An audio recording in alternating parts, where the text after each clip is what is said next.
Hello, আসসালামু আলাইকুম। Welcome back to my channel with another blog. তো আজকে রাতের ডিনার তোমাদের সাথে এক ঝলক দেখিয়ে দিই। আজকে যেহেতু এটা 16 ডিসেম্বরের রাত ছিল, তো আজকে আমি একটু বাসমতি রাইস রান্না করেছি। এই জন্য প্লেন একদম রাইস যেটা ওইটা রান্না করেছি। আর তার সাথে একটু কলিজা আম্মু বাসা থেকে পাঠিয়েছিল, তোমরা দেখেছো, আমি ওটা আগে ভিডিওতেও বলেছি। তো ওই রান্না করেছিলাম, ওইটা দিয়ে আমি একটু রাইস দিয়ে খাচ্ছিলাম আর একটু মুরগির মাংস হোস্টেল থেকে নিয়েছিলাম।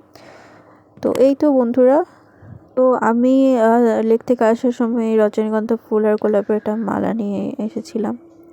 তো হাঁটার পরে আসার সময় তো ওইটাই আমি একটু স্মেল নিচ্ছিলাম, অনেক ভালো লাগতেছিল।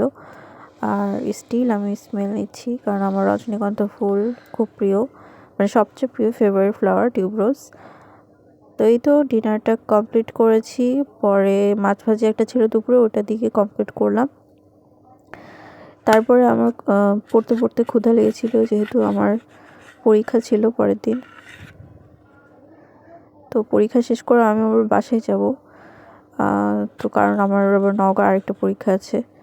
তো সব মিলে আমি অনেক ব্যস্ত আসলে, জার্নির উপরে জার্নি, তারপর পরীক্ষার সিটগুলোও দূরে দূরে পড়ে।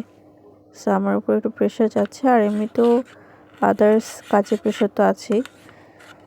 যাই হোক, আমি একটু হেলদি খাওয়ার চেষ্টা করছি এই জন্য, কারণ এই সময় ভাজাভুজি বা অন্য কোনো খাবার রিস্কের মধ্যে থাকতে চাই না। কারণ পেট খারাপ হলে, মানে শরীর খারাপ হলে কিন্তু কোনো কাজই আসলে মনোযোগ সহকারে করা যায় না।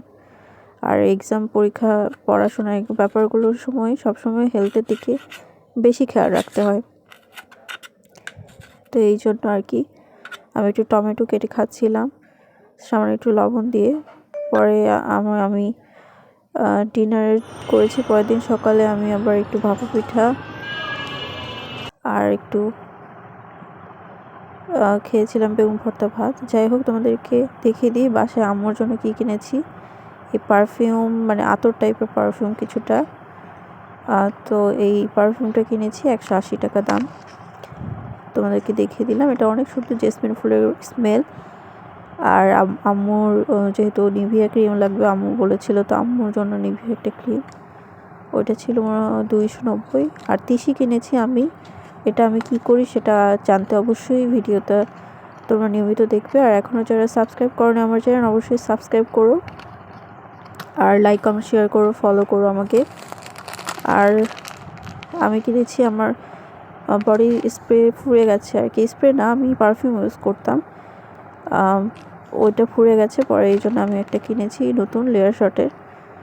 আর এটার স্মেলটা কিছুটা ভিক্টোরিয়া সিক্রেট রোজ পেটালের মতোই। যাই হোক, পরের দিন সকালে আমি এখন এসে গেছি একদম চা নিয়ে বসে পড়েছি, জার্নি করছি। বুঝতে পারছো কোথায় যাচ্ছি, বাসায় যাচ্ছি নওগাঁয়। ঢাকা থেকে নওগাঁ যেতে মোটামুটি যদি জ্যাম না থাকে 7 ঘন্টা লাগে, আর জ্যাম থাকলে 8 ঘন্টা ও 9 ঘন্টাও লেগে যায়। ঈদের সময় ম্যাক্সিমাম টাইমে জ্যাম থাকে, অন্য সময় তো একটা জ্যাম থাকে না। তো যাই হোক, আমি ভেবেছিলাম যে যেহেতু শীতকাল, যেতে যেতে তোমার সন্ধে হয়ে যাবে। এটা হচ্ছে সাভার ক্যান্টনমেন্ট, অনেক সুন্দর। আমি কিছুটা ক্যাপচার করে তোমাদের দেখে দিই। ভিতরে আরও সুন্দর, যেটা ক্যামেরাতে ওভাবে বোঝা যাচ্ছে না, সচক্ষে দেখলে বুঝতে পারতে খুব সুন্দর। আমি কখনো ভিতরে যাইনি, তবে আমার ইচ্ছা আছে ভেতরে কখনো যদি যেতে পারি আবার একটা ভিডিও করে তোমাদের সাথে শেয়ার করব। তো এই তো স্মৃতিসৌধের কাছে চলে এসেছি, সাভার স্মৃতিসৌধ। আর আমার এই যে চুড়ি নিয়ে আমি একটু মজা করছিলাম। দেখো আমার গ্লাস মিরর চুরির জন্য একদম সুন্দর আলো, রোদের আর রোদও ছিল। তো আমি ভেবেছিলাম, যেটা বলছিলাম, যে সন্ধ্যা লেগে যাবে হয়তো, আর কিন্তু না, আলহামদুলিল্লাহ আমি পৌঁছে গেছি একদম 4:30টায়। সো তখনও সন্ধ্যা হয়নি। এটা মানে খুবই লাকির বিষয়, কারণ আমার সাথে অনেকগুলো ব্যাগ ছিল, আমি খুব টেনশনে ছিলাম। এবার অনেকগুলো ব্যাগ নিয়ে চলে এসেছি বাসায়। আর এখন তোমরা যেটা দেখতে পাচ্ছ সেটা হচ্ছে মেইন যে যমুনা নদী, কোনো শাখা প্রশাখা নয়, একদম সরাসরি মেইন যমুনা নদী। সেই কালো পানি সবাই বলে যমুনা নদী, কিন্তু আসলে কিন্তু সাদা পানি, শুকিয়ে গেছে শীতকাল যেহেতু, তাই সেখানে আর আলো পড়ে, মানে রোদের যে তাপ ঝলকানি, সূর্যের আলো পড়ে পানি কেমন চিকচিক করছে। তো এই তো যমুনা নদী, বুঝতে পারছো আমি এখন সিরাজগঞ্জে ফুড প্যালেস এখন দাঁড়িয়েছে বাস। তো আমি ভাবছিলাম যে এখান থেকে একটু দেখি কে কি করছে। তো এই মামাটা কাজ করছিল, তা আমিও কাজ করছি ভিডিও করে তোমাদের সাথে শেয়ার করে। ফেসের অবস্থা খুবই খারাপ জার্নিতে, বোঝোই, আর শীতকালে একটু বেশি ধুলাবালি ঘোরে। যাই হোক, একটা কুকুর দেখো বাসের নিচে টমি কি যেন খাওয়ার চেষ্টা করছে বা কিছু করছে। মামা বুঝলাম না কেন ওনার উপর খেপলো। খুবই ফানি না? উনি ঝাঁটা দিয়ে, মানে অনেকে আছে কুকুর বিড়াল পছন্দ করে না, উনি অকারণে ওরকম করলো। যাই হোক, এর আবার একটা সঙ্গীও আছে, দেখাই দিলাম তোমাদেরকে এক ঝলক।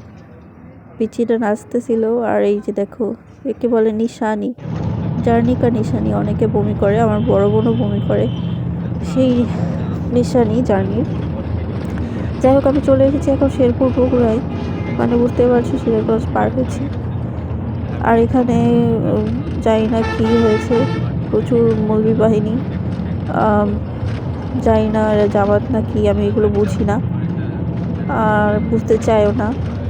এনারা কিছু একটা নিয়ে প্রতিবাদ করছিল, মনে হয় যে দুই পক্ষের মধ্যে সংঘর্ষ হয় সেটা নিয়ে কিছু একটা, মানে একটা ইস্যু পাইলে সেটা নিয়ে একটু যা হয় ওটা হচ্ছিল। যাই হোক, ওটার একটু ভিডিও ক্লিপ তোমাদেরকে পরে দেখিয়ে দিও, তার আগে আমি দেখিয়ে দিই আমি ধুলাবালির চোটে, আমার যেহেতু পিম্পল হয় তোমরা জানো কম বেশি, আর এখন ডাস্ট অ্যালার্জির কারণে বোনের বাসায় গিয়ে আরও 12টা বেজেছে, তাই আমি আবার নতুন করে 12টা না বাজার জন্য মাস্ক পরে যাচ্ছি, কারণ মাস্ক না পরলে আমার অবস্থা আরও খারাপ হবে।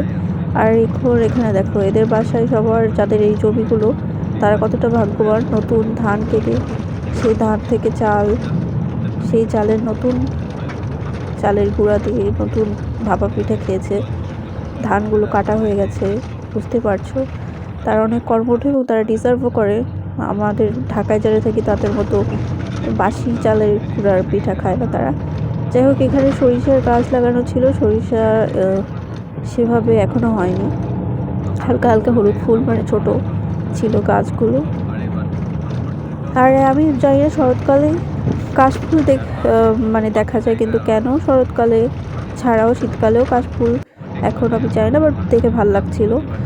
পরে আমি দেখলাম যে এখানে বাবা মায়ের দোয়া নামে একটা রেস্টুরেন্ট, কিন্তু রেস্টুরেন্ট পুরো ফাঁকা, এখানে কেউ কোনো খাবার দাবার খায় নাই বা খায় না, এই জন্য বন্ধ হয়ে গেছে। বাবা মা দোয়াতে হোটেল, মানে যার হোটেল তার ভালো মতো চলতেছে না আর কি। এনিওয়ে, আমার গন্তব্য হচ্ছে নওগাঁ যাওয়া, পরীক্ষা দেওয়া। বাসের মধ্যে একটু পড়ছিলামও, বাট আসলে জার্নির সময় বা কোথাও আবার বাইরে বসে পড়তে পারি না। যাই হোক, তোমাদেরকে আমি বলছিলাম যেটা, এই যে এখানে ওই মিটিং টিটিং হচ্ছিলো, মিটিং সিটিং, তো এরা কি যেন একটা বলছিল, সবাই শুনছিল, আমিও শুনছি। আসলে কি বলছে আমি বুঝতেছি না, বোঝার চেষ্টাতেও নাই। আমার গন্তব্য তো বাসায় যাওয়া, আব্বুকে অনেকদিন পর একসাথে থাকবো, দেখবো, ঘুরবো ফিরবো, খাবো, এই জন্য। তারপরে চলে এসেছি বগুড়ায়।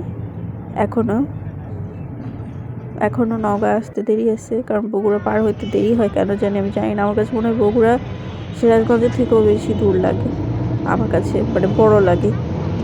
তো পরে একটা পিচ্ছি আমার মতো জানালার সাইডে, খুবই লাকি আমরা জানালার সাইডে সিট ফাঁকা পাওয়া, বাট পাশের সিটটা যদি ফাঁকা থাকে তখন আরও ভালো লাগে।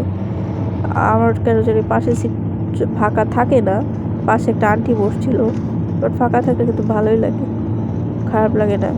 আর অপরিচিত মানুষের সাথে যাতায়াত করা আমার আসলে এই জিনিসটা পছন্দ না, বাট ওনার টিফিন বক্স আমার পায়ের নিচে, জিনিসটা আরও বেশি পছন্দ হচ্ছে না আর কি। খাবার জিনিস পায়ের নিচে আছে, বাট কী করার, উনি নিয়ে যাইতেছে হয়তো কারোর জন্য। আর বাসে জার্নিতে তো জিনিসপত্র হাত পায়ের কাছে থাকবেই। এনিওয়ে, তো অনেক খ্যারের পালা তোমরা দেখতে পাচ্ছ, এগুলোকে খড়ের পালা বা খ্যারের পালা বলে আমাদের উত্তরবঙ্গের নওগাঁয়। তোমাদের সবাইকে আমন্ত্রণ যারা নওগাঁ আসতে চাও। আমি যদিও নওগাঁয় থাকি না, বাট এখন নওগাঁয় আসছি, চলে আসো, একসাথে ঘুরবো ফিরবো আর পিঠা খাবো, পিঠার রাজ্যে। এখন এই খড়ের পাতাগুলো দেখে বুঝতে পারতেছো যে ধান মোটামুটি কাটা শেষ, নবান্ন হচ্ছে, পৌষ মেলা এগুলো হচ্ছে। যাই হোক, এখানে প্রচুর ইন্ডিয়ান, এগুলো যদিও মাল ইন্ডিয়ান নগর খুবই কাছে, তো সেগুলো চলে আসে বর্ডার দিয়ে বা কোনোভাবে, সেগুলো বিক্রি করে। তো নানারা দাদারা বলি অনেক বৃদ্ধ, তারা কিনতেছিল, কারণ খুব শীত পড়ছে, কারণ আমরা হিমালয়ের একদমই কাছে থাকি পাদদেশে। তো ঢাকার থেকে মানে ইভেন আমি ভয়েস ওভার দেওয়ার সময় আমার অনেক বেশি গোসল করছি ঠান্ডা পানি দিয়ে, তার মধ্যে আমি গরম পানি ইউজ করি না, অ্যালার্জি হয়, এই জন্য আরও বেশি ঠান্ডা লাগতেছে। তো বাসায় গেলে আরও কী কী ব্লগ দিই তোমাদেরকে জানাবো। এইটা হচ্ছে শাখা যমুনা নদী, ওটা ছিল মেইন যমুনা নদী, এটা শাখা যমুনা নদী, দুইটা ব্যাগ নিয়ে অনেক কষ্টে বাসায় যাচ্ছি। সামনে আরও ব্লগ দিব, দেখতে থেকো।